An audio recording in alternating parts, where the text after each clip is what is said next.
За сега нема реконструкција на владата. Премиерот Мицкоски чека предлози од вреди за пополнување на испразнетите места по заменувањето на Изет Меджити од Илинденска, како вице-премиер и министер за животна средина.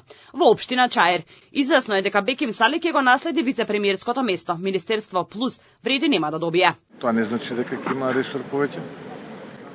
Тоа си е одлука на нашиот коалиционен партнер. Јас имам високо мислење за Беким Сали. Апсолутно, тука не треба да имаме никаква дилема, но тоа не значи дека ќе има место повеќе во владениот кабинет. Реконструкција на влада не се прави само за да се реконструира владата. И да кажеме, еве реконструиравме владата.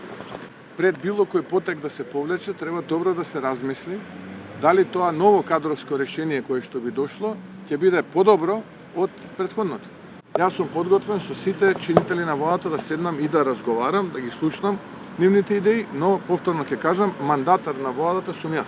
Во моментов Мицкоски е фокусиран на партискиот конгрес на ВМРО ДПМН закажан за 6 декември во Кавадарци, кој треба да донесе измени во партиската структура, извршниот комитет и кадровски освежувања во рамките на партијата.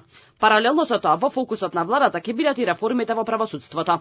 Мицкоски порача дека владата ќе се менува само ако тоа значи подобра ефикасност, а не символика, и дека процесот на кадровска анализа ќе трае онолку колку што е потребно за да се донесат правилни одлуки.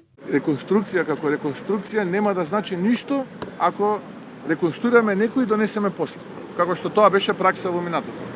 Секој оној кој што некого треба да замени, треба да понуди подобра програма, подобри перформанси, за да можеме да имаме подобра испорака, нели?